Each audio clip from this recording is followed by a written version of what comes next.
من صام رمضان ایمانا واحتسابا غفر له ما تقدم من ذنبه ومن قام رمضان ایمانا واحتسابا غفر له ما تقدم من ذنبه. تو سیام اور قیام جو ہے ان دونوں کا حق ادا ہو جاتا ہے. تو یہ ہے شہر رمضان الذی انزل فیہ القرآن ھدی للناس وبینات من الھدی والفرقان فمن شہد منکم الشہر فلیصم ومن کان مریضا او علی سفر فعدۃ من ایام اخر یرید اللہ بکم اليسر ولا یرید بکم العسر ولتکملوا العدۃ ولتکبروا اللہ علی ما ھداکم ولعلکم تشکرون. اب جو آخری لفظ ہے لعلکم تشکرون، اب اس کی وضاحت سمجھیے. اور رمضان کے یہ دو پروگرام جب پیرلل ہو جائیں گے، جب دونوں کی پابندی کی جائے گی، تو اس کا حاصل کیا ہے؟ اس بات کو سمجھنے کے لیے سب سے پہلے آپ اس کو سمجھیے کہ جسے ہم خود ہی کہہ رہے تھے، جسے ہم سیلف کہہ رہے تھے، اپنی انا کو مضبوط کرنا، سیلف کنٹرول، ایگو جو ہے وہ پوری طرح قابو یافتہ ہو اِڈ اور لیبیڈو پر، اصل میں اس سے مراد کیا ہے؟ اس پر میں نے تفصیل سے بحث کی ہے عظمت صوم نامی اپنے کتابچے میں. ویسے یہ ہے کہ وہ مشکل ہے، ذرا فلسفیانہ اس کا انداز ہے، لیکن یہ ہے کہ وہی باتیں آسان الفاظ میں جو دوسرا کتاب چاہے عظمت سیام و قیام رمضان مبارک، وہ آسان ہے. اگرچہ یہ دونوں بہت ہی محدود تعداد میں ہمارے پاس ہیں، لیکن یہ کہ میں نے ذکر کر دیا، جو حضرات لینا چاہیں وہ لے لیں. لیکن یہ ہے کہ اس میں اصل پس منظر کیا ہے. دیکھیے، ہمارا جو وجود ہے انسان کا، یہ کمپوزٹ ہے، مرکب ہے. ہمارے دو وجود ہیں جو جوڑ دیے گئے. کیسے جوڑ دیے گئے ہم نہیں جانتے، لیکن ہے دو وجود. ایک وجود حیوانی ہے، میں نے عرض کیا تھا پہلے ہی، ہر انسان ایک حیوان بھی ہے مکمل، سارے حیوانی تقاضے ہمارے اندر بھی ہیں. لیکن حیوان اور انسان میں بنیادی فرق یہ ہے کہ انسان کا جو اصل وجود ہے وہ روحانی ہے. اس روحانی وجود کی وجہ سے انسان کا وہ مقام ہوا کہ تمام فرشتوں کو اس کو سجدہ کرنے کا حکم دیا گیا. فَإِذَا سَوَّيْتُهُ وَنَفَخْتُ فِيهِ مِن رُوحِي فَقَعُوا لَهُ سَاجِدِينَ. فرشتوں سے کہہ دیا گیا تھا کہ میں ایک بشر پیدا کرنے والا ہوں مٹی سے. جب میں اسے پیدا کر لوں اور اس کی ناک پلک سنوار دوں، دو پلک درست کر دوں، تو پھر اس کے سامنے اور اس میں اپنی روح میں سے پھونک دوں تو گر پڑنا اس کے سامنے سجدے. حیوان انسان اور انسان روحانی، یہ دونوں مل کر اب آدم بنے ہیں. نمبر دو، اس حیوان انسان کا وجود زمین سے ہے، مٹی سے پیدا کی، مٹی سے، گارے سے، طین لازب سے، چپچپانے والے گارے سے، وہ جس میں کہ بدبو پیدا ہو جائے، یہ ساری باتیں کہی گئی ہیں. اور سائنس بھی کہتی ہے مٹی سے پیدا ہوئے. کیسے پیدا ہوئے اس میں اختلاف ہے، لیکن یہ کہ ہے مٹی ہماری اوریجن، قرآن بھی کہتا ہے اور سائنس بھی کہتی ہے. اور ہمارے وجود کو جب وہ تھک جائے، مزمحل ہو جائے، اس کی انرجی کم ہو جائے، تو اس کے لیے جو غذا ہے، جو تقویت ہے، وہ بھی ساری زمین سے آ رہی ہے. آپ نے پھل کھائے، آپ نے گندم کھائی، آپ نے چاول کہاں سے آ رہے ہیں؟ اچھا، بکری کا گوشت کھایا تو بکری کا گوشت کس چیز سے بنا ہے؟ اس نے گھاس کھائی ہے، اس نے پتے کھائے ہیں، وہیں سے تو بنا ہے نا. الٹیمیٹ سورس آپ کے وجود حیوانی کے لیے جو آ رہی ہے وہ زمین ہے. وجود روحانی کو بھی تقویت کی ضرورت ہے، وہ بھی مزمحل ہوتی ہے، کمزور ہو جاتی ہے. خاص طور پر جبکہ وجود حیوانی کا اس پر غلبہ ہو جائے، تب تو یوں سمجھیے کہ وہ بالکل بے ہوش ہو کر موت کے قریب پہنچ جاتی ہے. اس کی تقویت، اس کی غذا وہیں سے آئی ہے جہاں سے روح آئی ہے.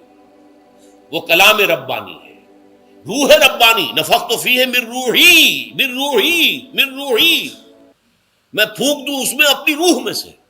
روح کا تعلق ذات باری تعالیٰ کے ساتھ ہے. اسی طرح کلام ربانی کہاں سے آیا ہے؟ اللہ تعالیٰ کے پاس سے آیا ہے. یہ اس کی تقویت کا ذریعہ ہے. اب عام حالات میں کیا ہوتا ہے؟ ہمارا یہ وجود حیوانی چھایا ہوا ہے ہمارے وجود کے اوپر، بیچاری روح جو ہے دبی رہتی ہے، پسی رہتی ہے.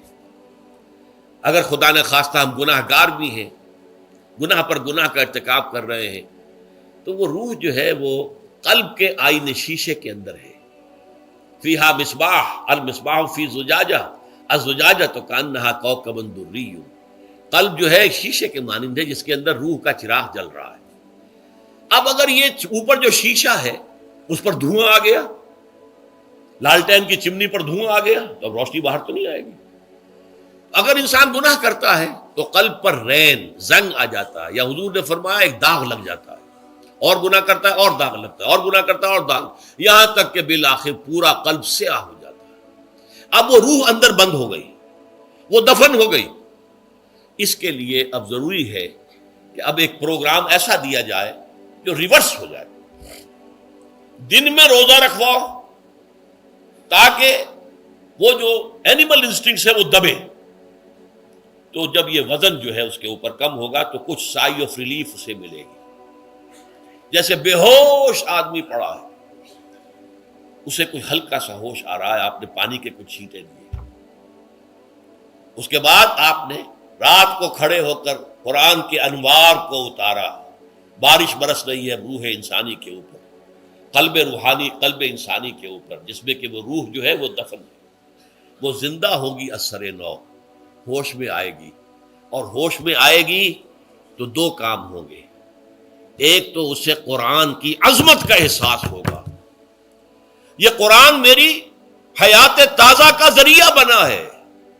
میں دب گئی تھی، میں پس گئی تھی، میں بے ہوش تھی، میں نیم مردہ تھی.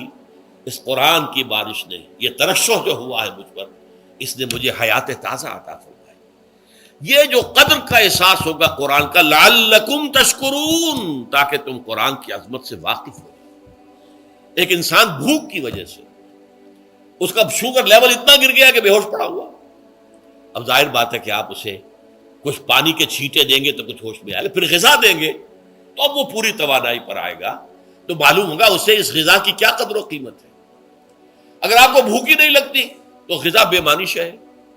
پیاس ہی نہ لگے تو آپ کو کیا معلوم کہ اس پانی کے اندر کتنی بڑی عظمت ہے، یہ میرے لیے کتنا بڑا انعام و احسان ہے اللہ کا. وہ تو پیاس پر، جان پر بنی ہوئی ہو، اور پیاس اس وقت آپ کو ایک گھونٹ پانی کوئی دے دے تو آپ کو معلوم ہوگا دنیا و مافیا سے بڑھ کر ہے یہ ایک گھونٹ پانی جو مجھے ملا ہے.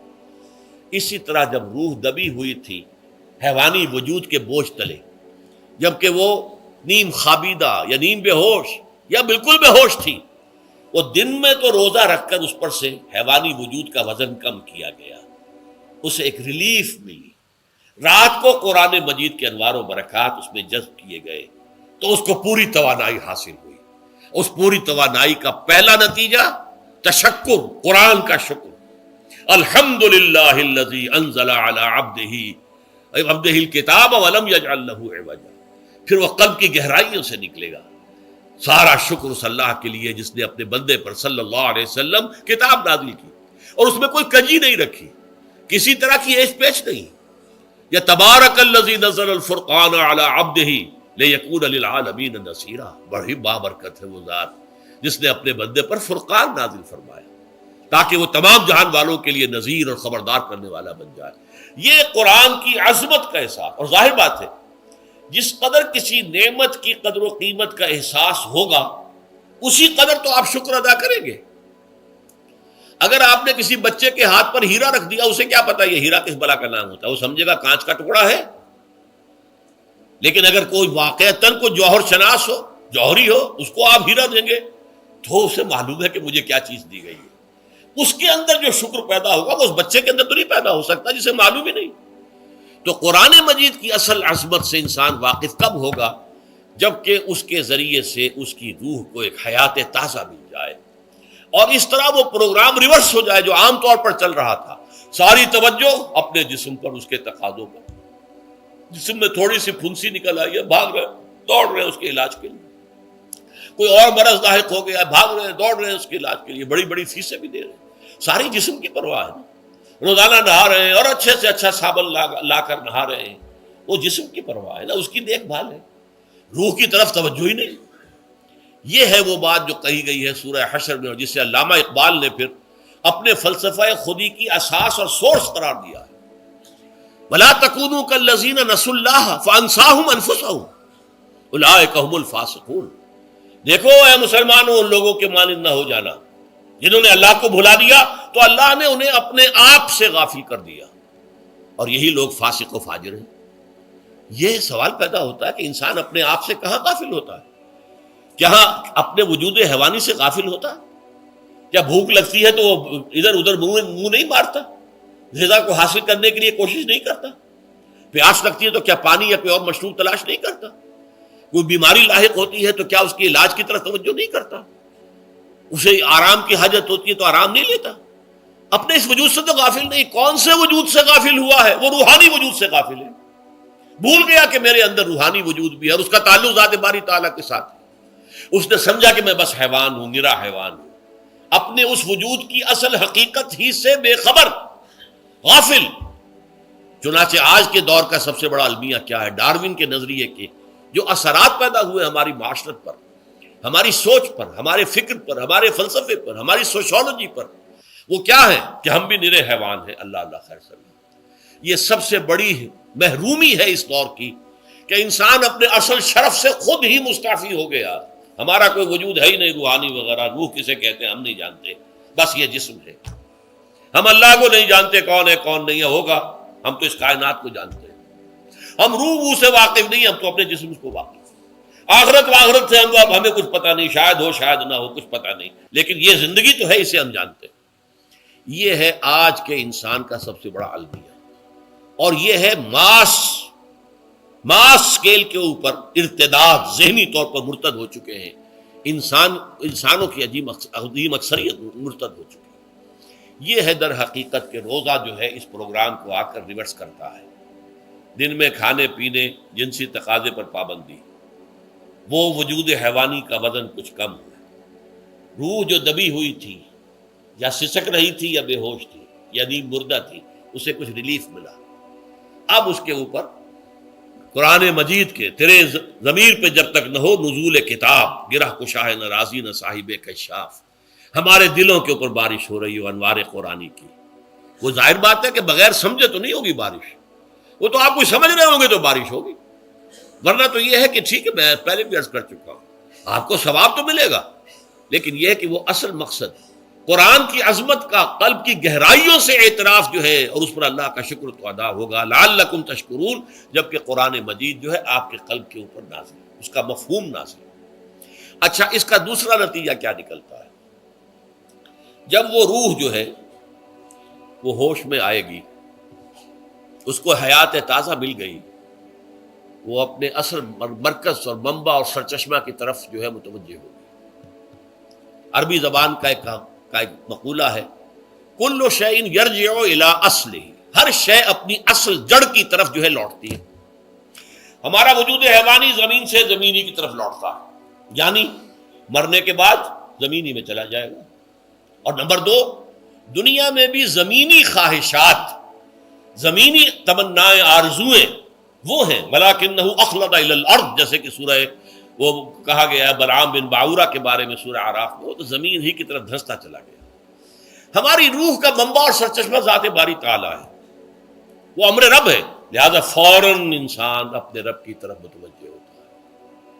یہ اللہ کی طرف متوجہ ہو جانا اور پھر اس سے ہم کلام ہونا اور اس سے دعا کرنا، یہ ہے روزے کا اصل مقصد.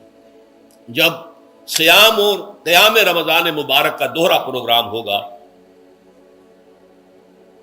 تو روح انسانی یا انسان کا حیوانی وجود اپنے مرکز کی طرف مائل پرواز تھا. حسن، اس کو کہہ لیجئے اپنے مرکز کی طرف مائل پرواز ہے. روح ہر شے اپنی اصل کی طرف لوٹتی ہے، لہذا یہ اللہ کی طرف متوجہ ہوگی.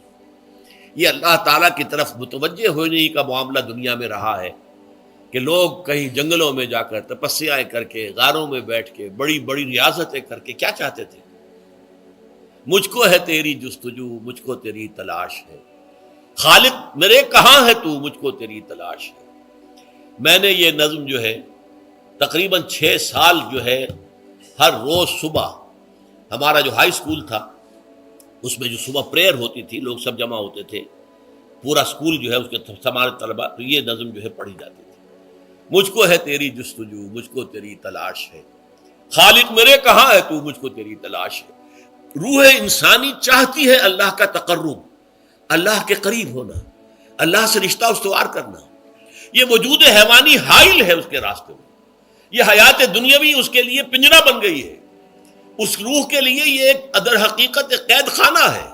جیسے کہ حضور نے فرمایا کہ دنیا سجن المومن و جنت الکافر، مومن کے حق میں یہ دنیا قید خانہ ہے، اس کی روح جو ہے یہاں آ کر اس جسد حیوانی کے اندر جو ہے وہ دفن ہو گئی ہے، قید خانہ ہے، اس پنجرے میں بند ہو گئی ہے۔ تو لیکن وہ کافر کے لیے یہی باغ و بہار ہے، یہیں پر عیش کرنے ہیں، یہیں پر مزے لوٹنے ہیں۔ تو اس سے در حقیقت ریلیف ملتا ہے، تو انسان متوجہ ہوتا ہے اللہ کی طرف اور دعا کرتا ہے، اللہ سے ہم کلام ہوتا ہے۔